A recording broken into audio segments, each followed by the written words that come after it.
नमस्कार भाइयों, ए art classic में आपका हार्दिक अभिनंदन और स्वागत करता हूं। जैसे कि आपको मालूम है, आज अपन पढ़ेंगे राजस्थान की प्रमुख नदियों के बारे में अध्ययन करेंगे। अब राजस्थान की प्रमुख नदियों को अपन 3 भागों में बांट के पढ़ेंगे। जैसा कि आपको मालूम है, नदियों से संबंधित एक ना एक क्वेश्चन जरूर पेपर में देखने को मिलता है। चाहे उनकी लंबाई के आधार पर देख लो, उनके डिस्ट्रिक्ट से हिसाब से देख लो, उनके भाव के क्षेत्र के हिसाब से देख लो, उनकी गहराई के हिसाब से या उन नदियों पर निर्मित बांधों के हिसाब से एक ना एक क्वेश्चन जरूर पुटअप करता हो। जैसे कि आपको मालूम है, अभी सेकेंड ग्रेड का पेपर हुआ था, पेपर आउट हो गया। बहुत दुख की बात है छात्रों के लिए, लेकिन वो परेशानी अपनी नहीं है, सरकार की है। क्योंकि पेपर तो जरूर होगा, कभी ना कभी तो जरूर करवाएगी सरकार पेपर। तो इस बात को आप ध्यान में ना रखिए, क्योंकि आप पूरी पूर्ण तैयारी के साथ में जाए और पेपर को हल करें अच्छे से। देखिए राजस्थान की प्रमुख नदियां।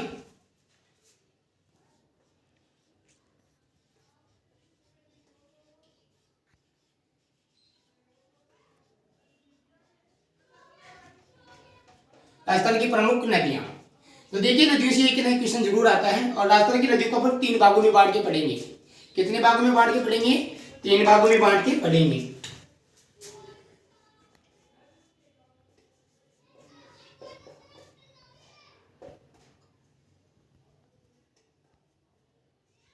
तीन भागों में बांट के पढ़ेंगे। जैसे कि बंगाल की खाड़ी में गिरने वाली नदियां, अरब सागर में गिरने वाली नदियां और आंतरिक प्रवाह वाली नदियां या अंतर प्रवाह वाली नदियां। तो देखिए 3 भागों में बांट के पढ़ेंगे इनको। इनकी पहला है बंगाल की खाड़ी में गिरने वाली नदियां। दूसरा पढ़ेंगे अरब सागर, अरब सागर में गिरने वाली नदियां। जूम कर लेना ना, गिरने वाली नदियां। और देखिए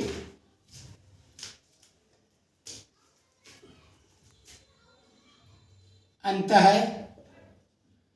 प्रवाह वाली नदियां।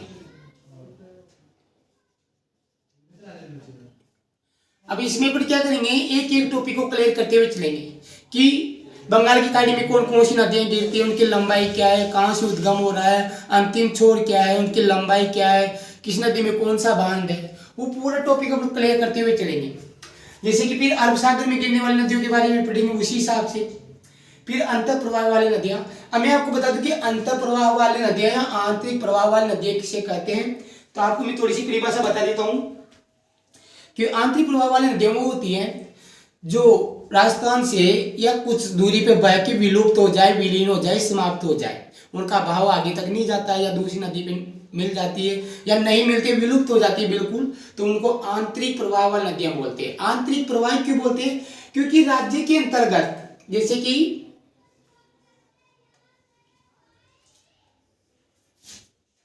राजस्थान का मैप है, तो कोई भी नदी होती है ना, वो यहां से प्रवाहित तो जरूर हो जाएगी, उद्गम तो हो जाएगा उसका, लेकिन वो कुछ दूरी पे जाके विलीन हो जाएगी या समाप्त हो जाएगी, आगे उसका भाव नहीं जा पाएगा या पानी की कमी के कारण वो विलुप्त हो जाती है। जैसे कि गगन नदी है जिसको सरस्वती बोलते हैं, है ना, तो वो विलुप्त हो।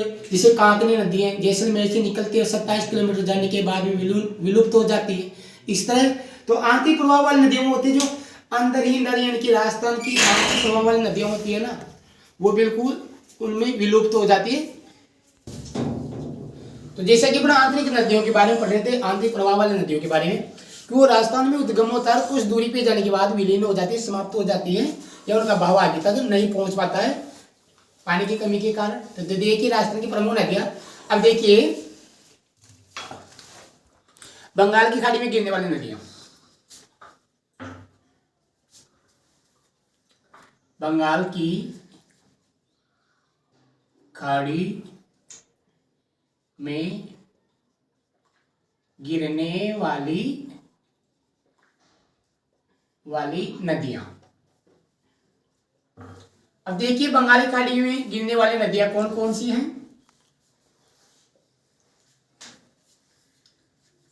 उनके बारे में अध्ययन कर रहे हैं, बंगाली खाड़ी में गिरने वाली नदियों के बारे में।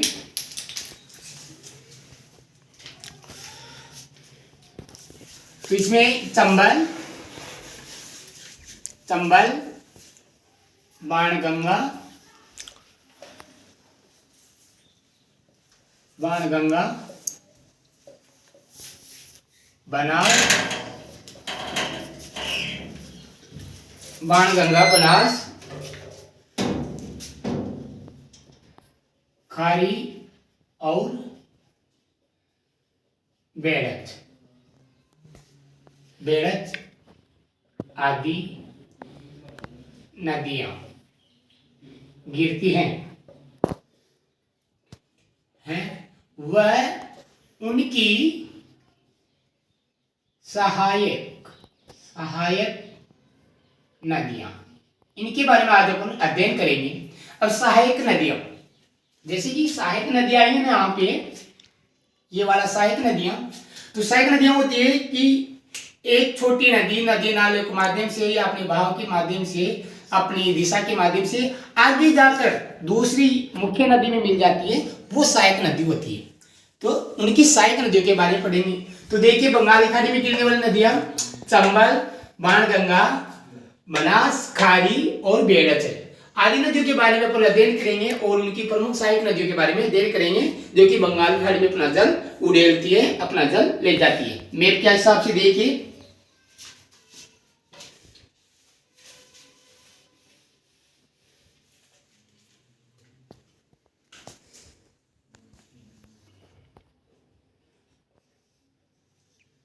चंबल नदी, चंबल नदी, चंबल नदी के बारे में अपन पढ़ रहे हैं। देखिए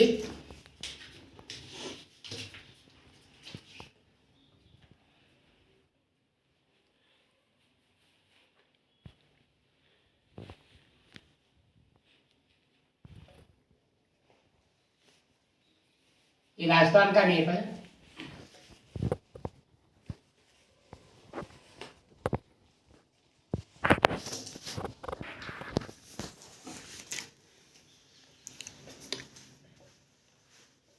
राजस्थान का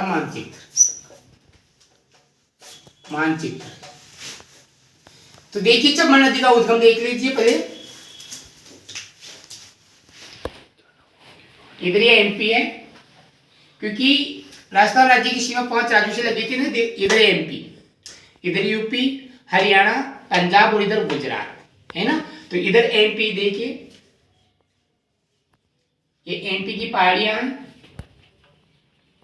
तो एमपी की पहाड़ियों से इनकी यहां से निकल रही है कौन, चंबल नदी।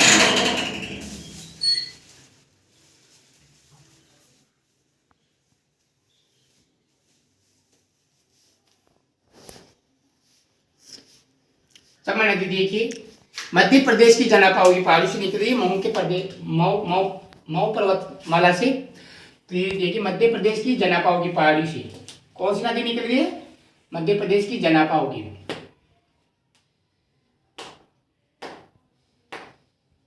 पहाड़ियां, मध्य प्रदेश की जनापाओ की पहाड़ी से निकल रही है कौन सी, चंबल नदी। जो कि देखिए अब ये चंबल नदी मध्य प्रदेश जनापाओ की पहाड़ी से निकलने के बाद 320 किलोमीटर कुछ उत्तर दिशा में बहती है। तो यहां से देखिए,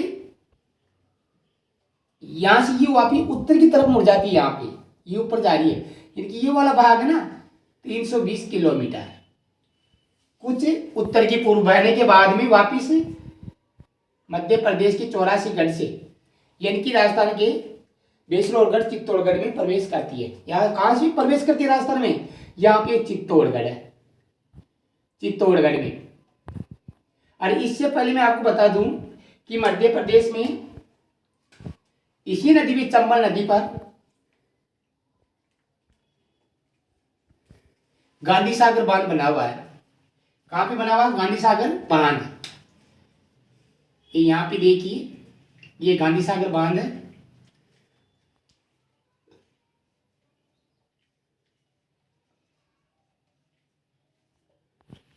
गांधी सागर बांध जो कि मध्य प्रदेश के मंदसौर जिले पे है। कहां पे है, मंदसौर। अब यहां से देखिए 84 गढ़, यानी कि बेसलोरगढ़ चित्तौड़गढ़ से प्रवेश करती है।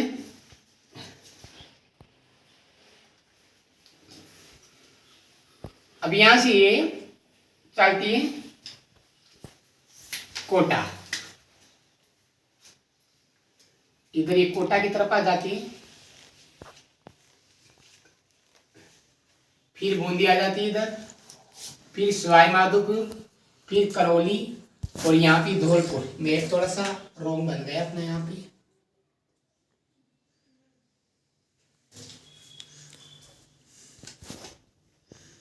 ये लीजिए, अब यहाँ पे चित्तौड़ है, चित्तौड़गढ़। तो चित्तौड़गढ़ में राणा प्रताप सागर बांध बना हुआ है, किस जिले में? चित्तौड़गढ़ में। तो यहाँ पे इसी नदी पे दूसरा बांध बना हुआ, कौन सा?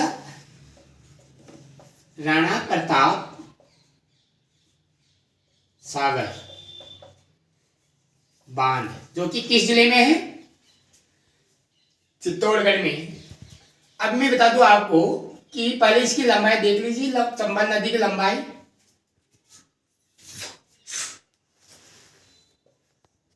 क्योंकि वो चंबल नदी के बारे में अध्ययन कर रहे हैं तो उसी की बता रहे हैं। तो इसकी 1051, कई कई गाइडों में 960 भी दे रखा है, 960 भी दे रखा है। जम करके दिखाना सर, 960 भी दिखा रखा है। तो 1051 हो तो ठीक है, 960 हो तो ठीक, जैसा आपको ऑप्शन में हो ना उसी हिसाब से आपको आंसर लगाना। अगर 960 देगा ना तो 1051 नहीं देगा वो, अरे 1051 देगा तो 960 नहीं देगा। तो देखिए यहाँ पे राणा प्रताप सागर बांध है चित्तौड़गढ़ में, और ये यहाँ 84गढ़,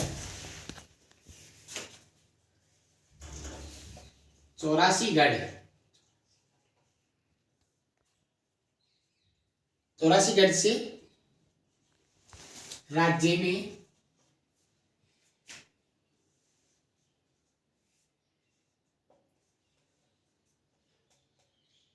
बेसरोड गढ़ चित्तौड़गढ़ से प्रवेश करती है। कौन सी? चंबल नदी, जिसकी 1051 किलोमीटर लंबाई है। और यहां से देखिए ये राणा प्रताप सागर हो गया, फिर यहाँ पे कोटा में एक बांध हुआ है जिसको कोटा बेराज।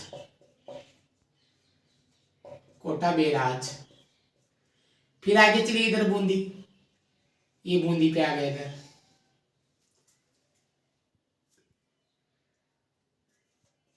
जवाहर सागर बांध, जो कि कोटा बूंदी की सीमा पे है।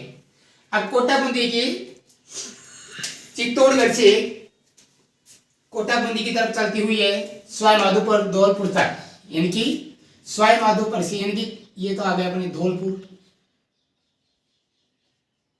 धौलपुर, फिर ये बाद करौली आ गया इधर,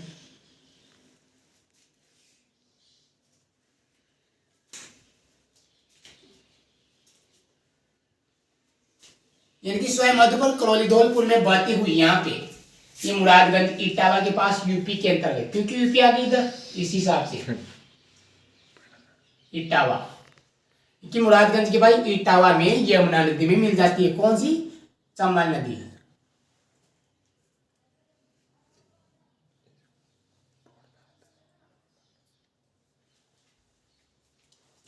तो इधर ये यमुना नदी में मिल जाती है इटावा के पास में, मुरादगंज के पास में, धौलपुर से होती हुई। तो देखिए क्वेश्चन पुटअप होता है कि चंबल नदी में कितने बांध बने हुए हैं। तो चंबल नदी में 4 बांध बने हुए हैं। कितने बांध बने हुए हैं? 4 बांध बने हुए हैं।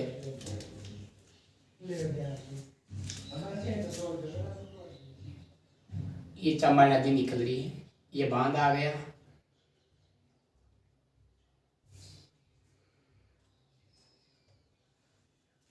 तो मध्य प्रदेश की तरफ से चले, एमपी की तरफ से, तो पहला बांध कौन सा होगा? गांधी सागर बांध। फिर उसके बाद में राणा प्रताप सागर बांध चित्तौड़ में, फिर उसके बाद में कोटा में जो कोटा बेराज, और फिर उसके बाद जवाहर सागर बांध जो कि कोटा बूंदी की सीमा में, यानी कि कोटा में माना जाता है। और ये राणा प्रताप सागर बांध है ना, ये चित्तौड़गढ़ वाला, ये राउत भाटा में, चित्तौड़ में। कभी कभी क्वेश्चन में चित्तौड़गढ़ नहीं देगा तो राउत भाटा भी दे सकता हूँ।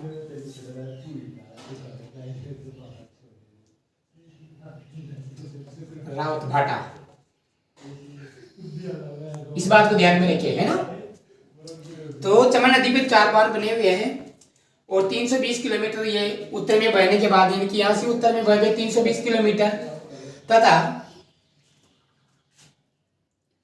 चित्तौड़ में बहने के बाद ये, अब देखिए चमन नदी यानी कि धौलपुर से सवाई माधोपुर से धौलपुर, यानी कि सवाई माधोपुर से धौलपुर तक राजस्थान के साथ कितनी सीमा बनाती है? 252 किलोमीटर की सीमा बनाती है। कितने? 252 किलोमीटर की सीमा बनाती है। और उसके बाद में क्या है? यूपी और एमपी के साथ में सीमा बनाती है, क्योंकि धौलपुर के बाद में यूपी आता था उधर, इस हिसाब से। तो राजस्थान में देखिए धौलपुर से सवाई माधोपुर से धौलपुर तक 252 किलोमीटर की सीमा बनाती है चंबल नदी। ओके, उसके बाद में उत्तर प्रदेश और मध्य प्रदेश के साथ सीमा बनाती है। और उसके बाद में यूपी में इटावा के पास मुरादगंज में यमुना नदी में मिल जाती है। ये कौन सी है? यमुना नदी। यमुना नदी में मिल जाती है इटावा के पास में।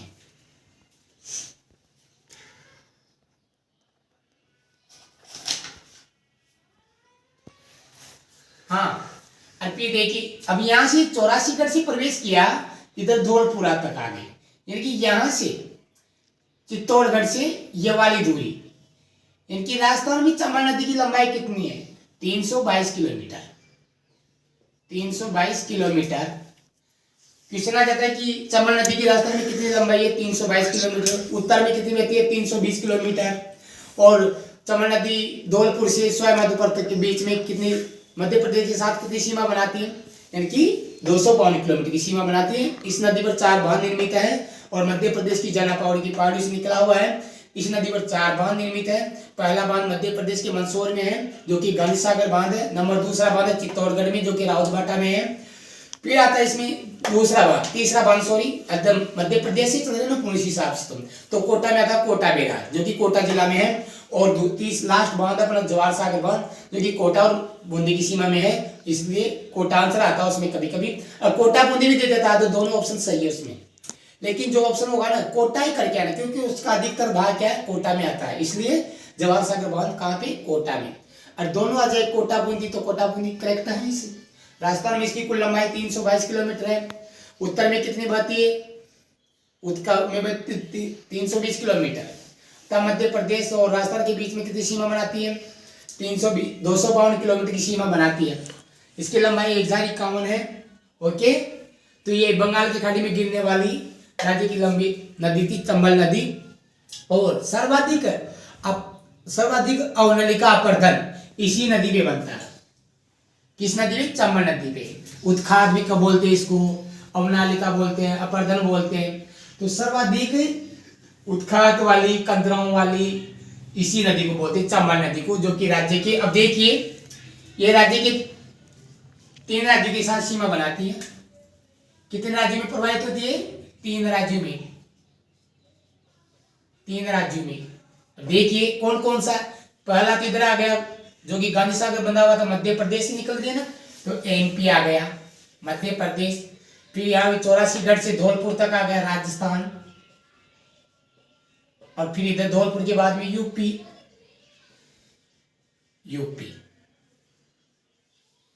अब क्वेश्चन आता है कि चंबल नदी कितने राज्य में प्रवाहित है? तो मध्य प्रदेश, राजस्थान और उत्तर प्रदेश में। अब क्वेश्चन आ जाए आपके सामने कि मध्य प्रदेश सिंचाई परियोजना कितने जिलों की संयुक्त परियोजना है? तो मध्य प्रदेश चंबल नदी परियोजना है मात्र 2 ही राज्यों की सम्मिलित है, यानी कि एमपी और राजस्थान की है, जिसमें दोनों का 50-50 डिस्काउंट लगा हुआ है या भाग लगे हुए हैं। तो ओके, बिल्कुल आराम से पढ़िए, ज्यादा पढ़िए, दिन रात ये कीजिए और ज्यादा से ज्यादा पढ़िए, आपका नाम रोशन कीजिए और किसी न किसी भर्ती के लिए आप पूर्ण तैयारी के साथ में जाएं। मेरी आपसे यही आशा है, क्योंकि वीडियो ज़्यादा लंबा हो जाता है, इस हिसाब से मैंने आपको एक नदी पढ़ाई है। कल से और पास चलेंगे, क्योंकि डायग्राम बनाते हैं, मानचित्र बनाते हैं, उसमें समझाते हैं ना, तो आपको मालूम रहता है कि कौन सी नदी कहाँ से प्रवेश कर रही है, कहाँ उद्गम हो रहा है, कितनी लंबाई है, किस किस जिले से क्रॉस करती हुए आगे जा रही है, इसी हिसाब से। तो थैंक यू भाइयों, आज के लिए इतना ही काफ़ी है, क्योंकि एग्जाम पास में आ रहे हैं। जल्दी से ज़्यादा पढ़ो और बहुत अच्छा। थैंक यू, धन्यवाद। सब्सक्राइब करें, लाइक करें, शेयर करें और अपने दोस्तों को बताएं, और हो सके तो कमेंट करें ताकि मैं और सुधार कर सकूं, क्योंकि हो सकता है मैं भी परिपूर्ण नहीं हूं, मैं भी आपकी तरह तैयारी करने वाला भाई हूं। तो थैंक यू भाइयों। Okay, it's